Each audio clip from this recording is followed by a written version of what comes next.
neste domingo, sobre toda a nossa oração na Semana da Família, pela santificação das famílias, com o cerco de Jericó. Meditemos sobre a grandeza da vocação dos pais. Então, primeiro a palavra.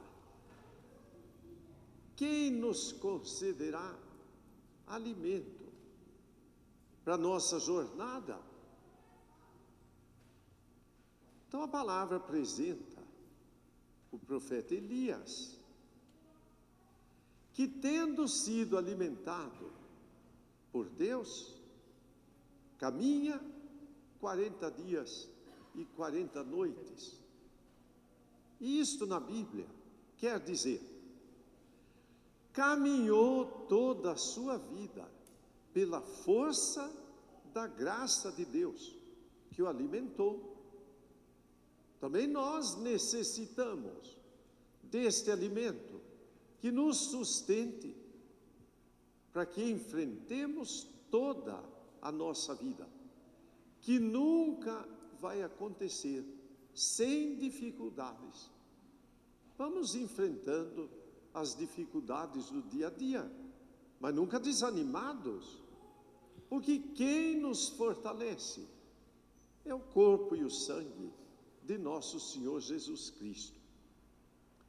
E vem a exortação do apóstolo Paulo. Irmãos, vivamos como criaturas novas. Nós fomos batizados, então em nós já foi inaugurada uma vida nova.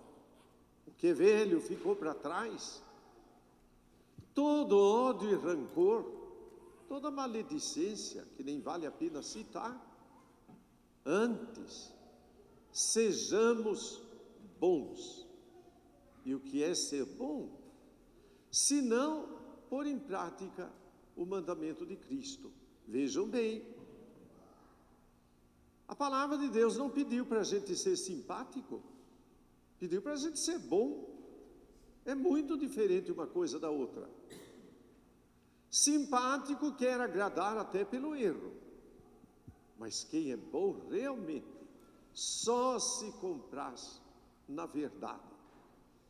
Mas para viver uma vida assim, é necessário receber o alimento que nos sustente. Por isso vem o Evangelho e Jesus nos diz: eu sou o pão da vida. Outros comeram um pão deste mundo, maná, morreram. Mas quem come deste pão que eu darei, vive para a vida eterna. Aproximemo-nos de nosso Senhor. Ele nos concede o pão, a sua própria vida, para que nós tenhamos vida e vida em abundância. Ontem celebramos a festa de São Lourenço. Vale a pena olhar esse testemunho de vida para ilustrar bem o que a palavra de Deus está ensinando. Era Império Romano, mais ou menos 1700 anos atrás. Mas não importa, a fé é de hoje. Não tem importância a data. O imperador decretou perseguição total à fé cristã. Ele era pagão, a religião romana era pagã, e ele queria restaurar a fé pagã. Pois bem, no dia 2 de agosto daquele ano, ele mandou matar o Papa Sisto II, juntamente com 5 diáconos. E foram executados assim, sumariamente.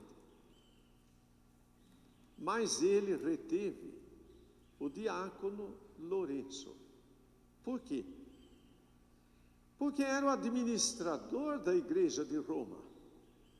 Pensava o imperador que houvesse muita riqueza entre os cristãos.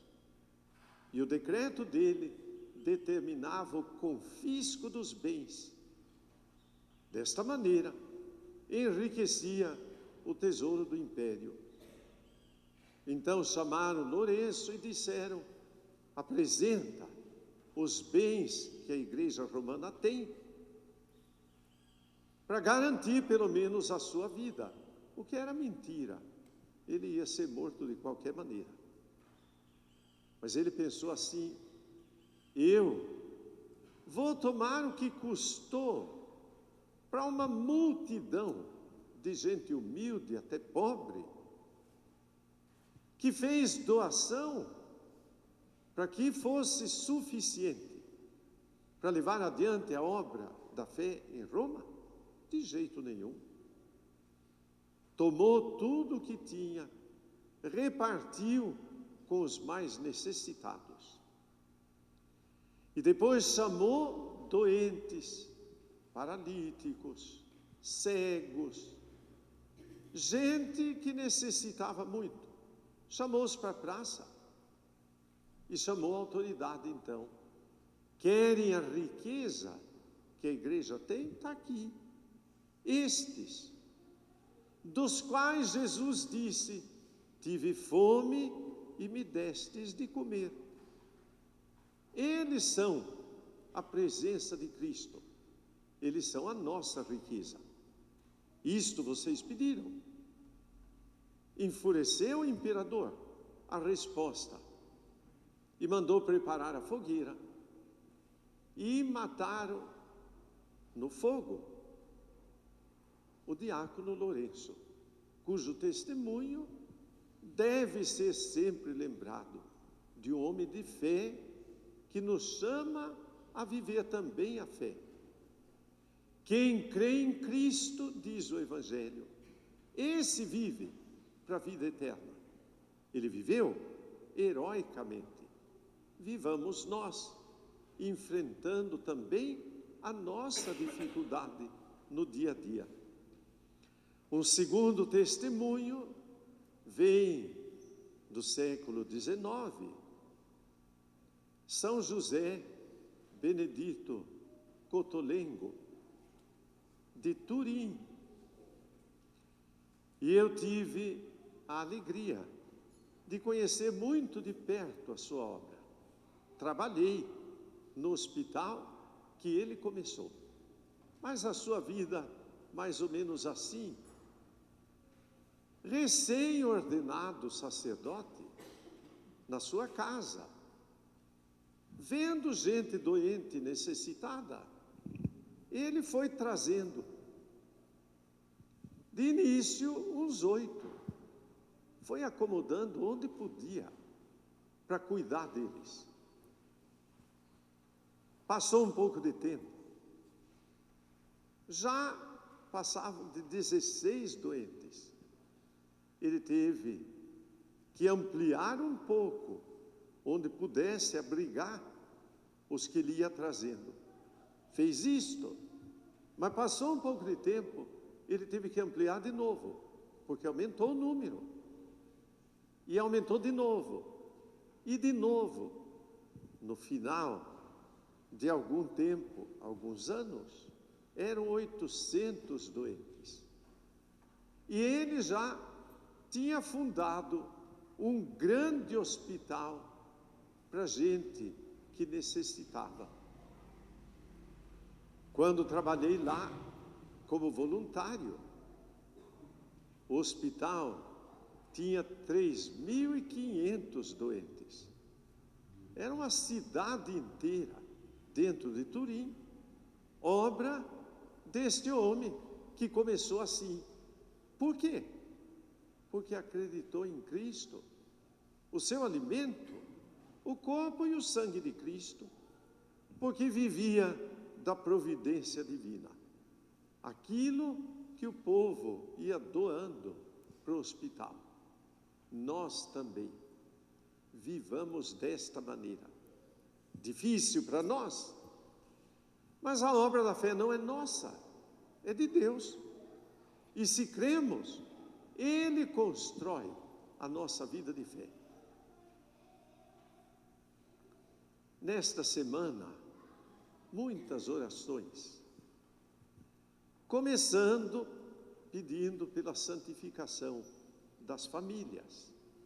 Sempre recordamos de diversas maneiras que a família é o fundamento de uma sociedade que pode viver em paz, que seja justa e que promova o progresso das pessoas, porque cada um há de ter em si aquele alicerce que o promove para uma vida madura. Então rezemos e insistamos diante de Deus, que Deus santifique nossas famílias.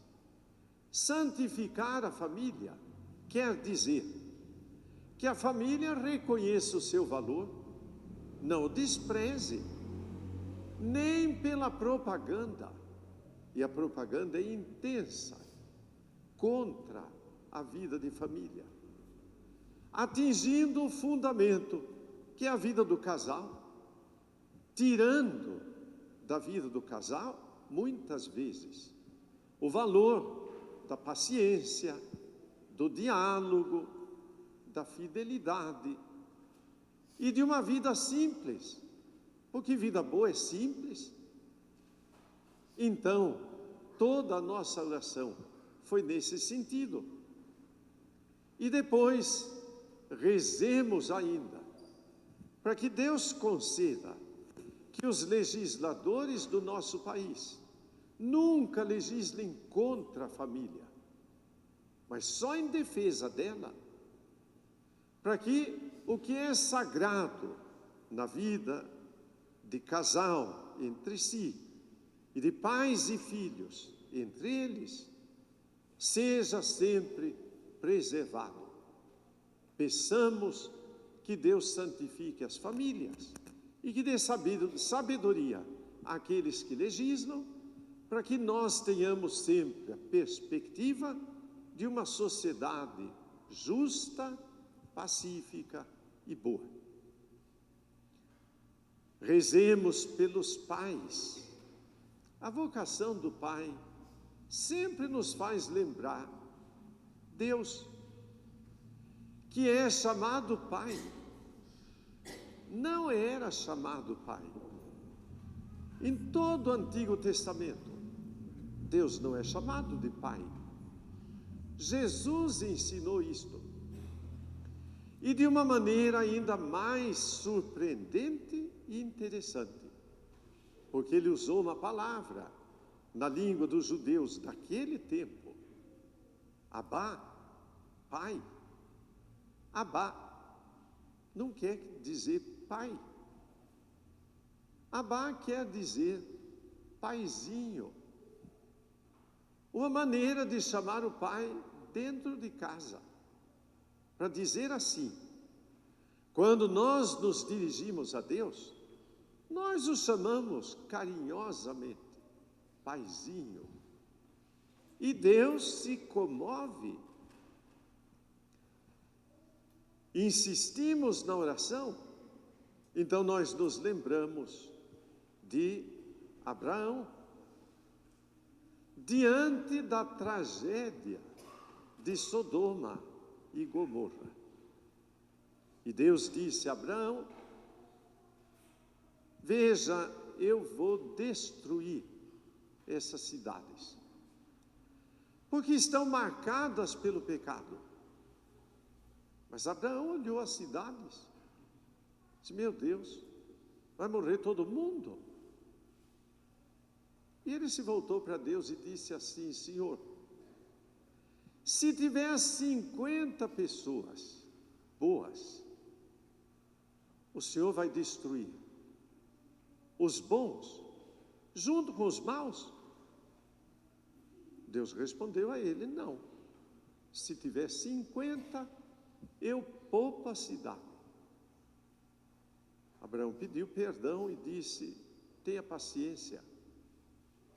Se faltar 5 para 50, mataria os 45 junto com os outros? E Deus disse: não, pouparia a cidade. E dessa maneira ficou claro uma coisa: ou por 50 ou por 5, Deus pouparia a cidade. Deus se agradou da oração de Abraão, porque foi confiante e insistente. Quando alguém, na ignorância da fé, disser a um de nós: rezamos com orações repetidas, isso tem valor? Ora, a Escritura está aí para nos dizer que sim. Vejam a oração de Abraão, que foi repetida, porque ele não pediu só por 50 ou por 45, mas depois pediu por 40, por 30, por 20. E Deus sempre terminou dizendo: poupa a cidade. Poupo porque você pediu. Eu pouparia, mas me agrada que você peça. Deus nos atende, mas Ele se agrada que a gente peça e insista, porque a nossa insistência é sinal da nossa confiança em Deus. Vale a pena que insistamos sempre. Orar diariamente não foi o que aprendemos na catequese. Muita gente continua neste sentido, pelo menos aquelas orações da manhã, da noite, pelo menos um pensamento voltado para Deus. Tenha misericórdia de nós, sinal de confiança.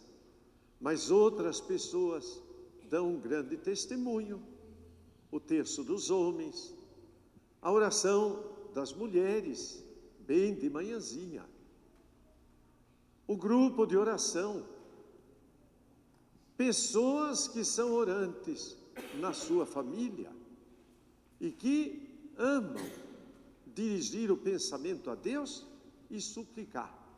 Aprendamos, o cerco de Jericó também é um ensinamento. E nós aprendemos tomando gosto por apresentar a Deus súplicas, mais ainda pela santificação de nossas famílias. Que os pais reconheçam o grande valor de dar o testemunho, de levar para casa um exemplo de fé. A mãe dá o exemplo de uma maneira, o pai de outra, mas que os dois testemunhem, cada um do seu modo, a sua vivência da fé em Cristo, nosso Senhor. Que Deus abençoe e santifique todos os pais. Professemos a nossa fé. Creio